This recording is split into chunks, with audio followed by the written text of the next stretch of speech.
Yo, kembali lagi di channel Pandai Kacau. Buar. Oke, gimana keadaan kalian teman-teman Pandai Kacau? Gue harap kalian dalam keadaan sehat selalu, bahagia selalu, happy selalu, dan penuh semangat. Dan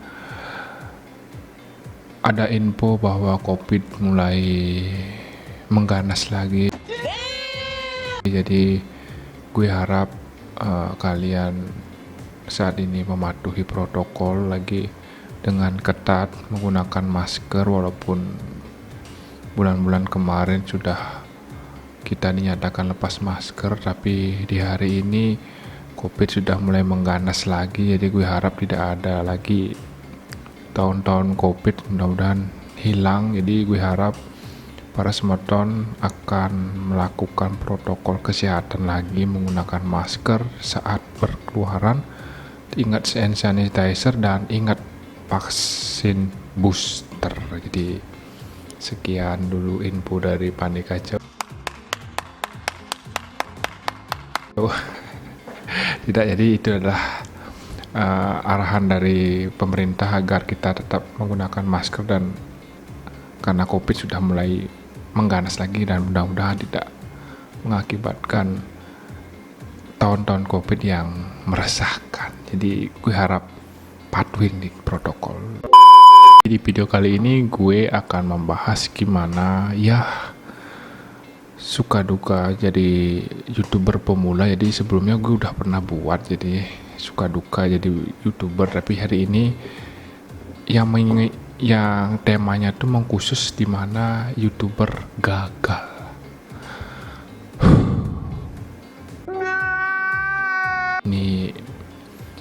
Ini apa namanya, materi yang sangat ya padat, mengena, keras, dan berat.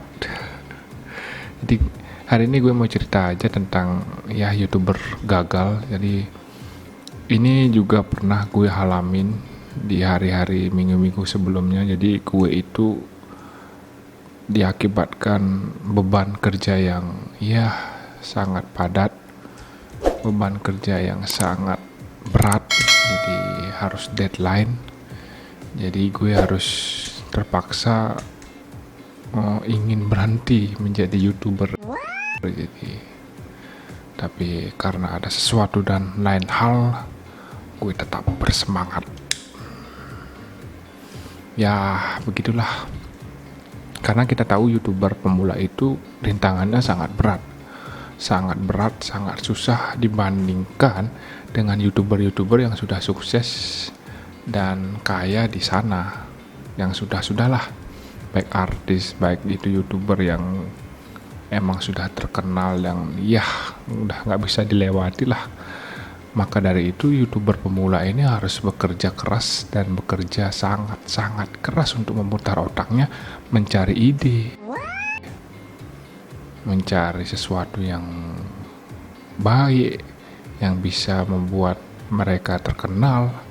Ya kita tahu ada penyebab kegagalan seorang YouTuber itu sangat banyak. Di antaranya adalah membuat channel yang bermodal dengan mencari sensasi.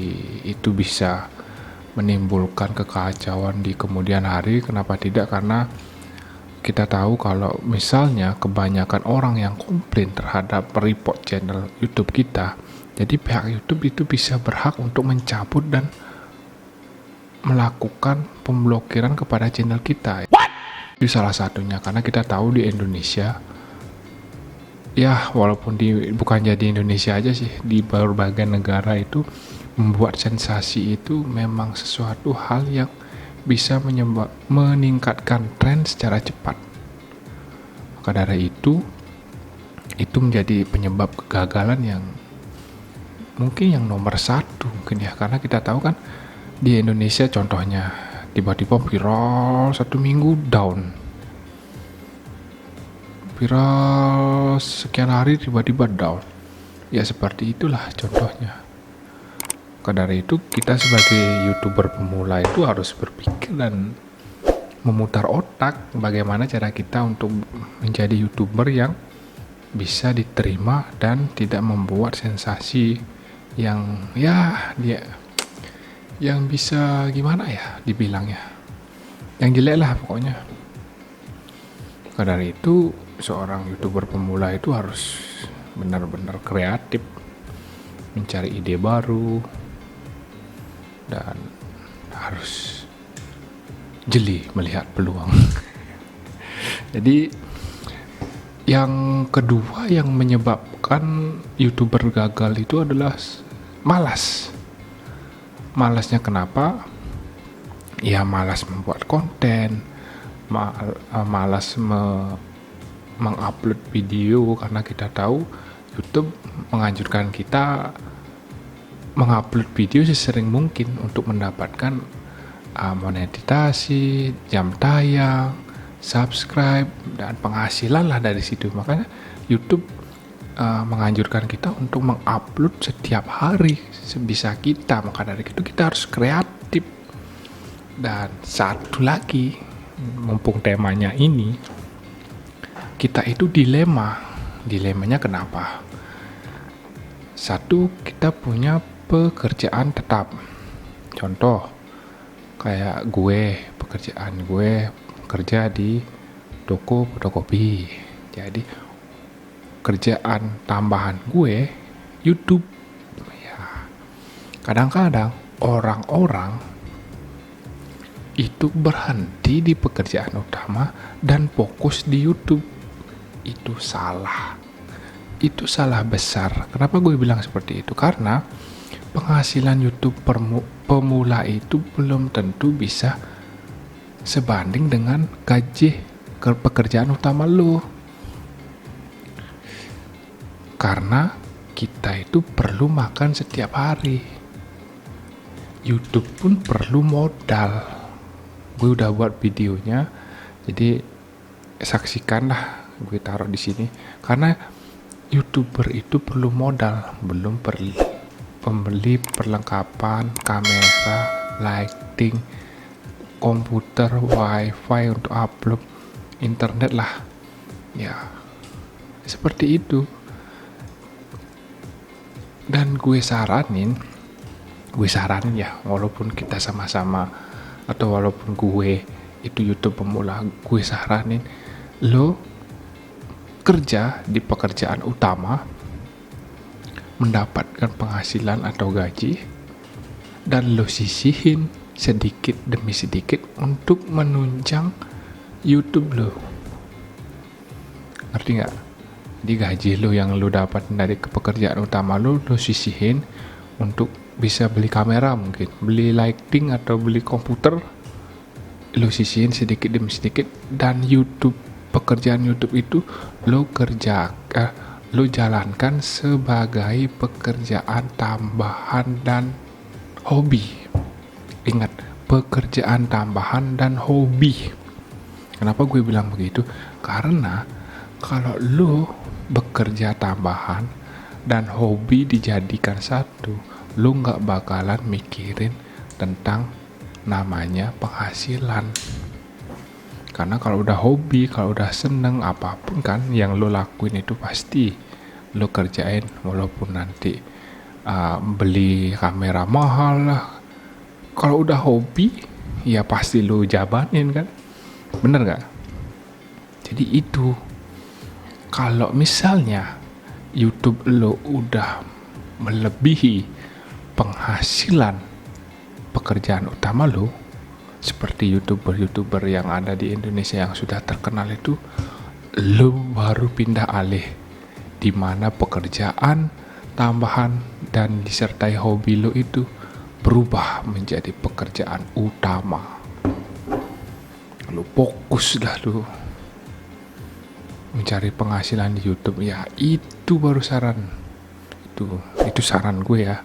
Itu pikiran gue. Jadi gue mau sharing lah kepada kalian yang ingin nge-YouTube. Ya seperti itu. Kalau lo mau pemula seperti gue, ya jalani dulu pekerjaan utama lo dan anggap pekerjaan YouTube ini sebagai pekerjaan tambahan plus hobi. Itu. Jadi ya, karena kita memiliki dua pekerjaan, karena kita terlalu fokus di pekerjaan utama, makanya kita dianggap malas sama YouTube karena menguploadnya jarang. Itu bisa menyebabkan YouTuber gagal. Ya, gue nggak salahin juga sih, karena kan kita cuma bisa memiliki cita-cita, berangan-angan supaya bisa terkenal seperti YouTuber yang sudah terkenal. Ya siapa sih yang nggak pengen menjadi terkenal dan bisa menghasilkan dan membahagiakan keluarga. Poinnya sih itu. Ya, selain lagi kalau nggak salah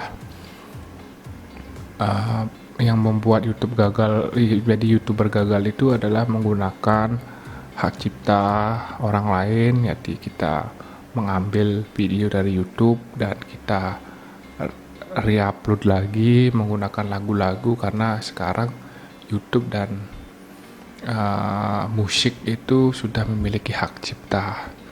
Jadi itu juga bisa menyebabkan kalian tidak dimonet dan tidak ada penghasilan. Seperti gue nge-YouTube ya karena gue hobi, karena gue suka, karena gue ingin belajar, ingin tahu, ingin masuk ke dunia YouTube. Jadi gue nyicil dari komputer ini, sebelumnya gue udah punya, jadi gue tinggal manfaatin aja. Kamera gue baru aja beli tahun ini, kalau nggak tahun ini kayaknya, apa akhir tahun lalu, pokoknya gue udah beli kamera buat menunjang plus tripod. Ini mic juga udah gue punya sendiri, lighting juga udah punya, karena dulu di tempat kerja gue sekalian beli untuk di tempat kerja dan di pribadi lah, nitip, kasarnya seperti itu. Dan ini kursi gaming gue beli sendiri, nyicil sendiri, nabung sendiri. Jadi ini belum penghasil barang-barang yang menunjang YouTube gue ini belum dari YouTube, sama sekali belum dari penghasilan YouTube. Ini murni dari penghasilan sendiri, dari nabung. Maka dari itu gue kan saranin tadi, jangan dulu berhenti di pekerjaan utama lo sebelum YouTube lo sukses dan menghasilkan melebihi dari pekerjaan utama lo. Di situ baru lo mulai berpikir fokus di YouTube. Oke? Gimana? Mengerti nggak? Ya pasti mengerti dong, Semeton Panik Kacau tuh pasti mengerti. Jadi ya mungkin itu dulu ya cerita dari Panik Kacau mengenai kegagalan sebagai YouTuber itu, karena banyak faktor, baik dari faktor sensasi yang sebagai target utamanya biar cepat melejit, ada faktor kebingungan antara memilih YouTube atau pekerjaan utama, ada faktor dari alat, waktu, biaya, tenaga, dan masih banyak lagi. Itulah kendala-kendala jadi YouTuber pemula. Ya seperti gue bilang tadi, karena gue hobi, ya gue lakuin, gue jalanin walaupun tidak instan. Gue harus nabung dulu demi apa yang gue inginkan. Jadi sekian dulu curhat-curhat video yang semoga video ini memberikan inspirasi dan tambahan wawasan buat kalian para YouTuber pemula. Terima kasih udah nonton channel Panik Kacau. Jangan lupa like, komen, dan share, dan subscribe video channel Panik Kacau. Dan terima kasih udah nonton. Bye bye.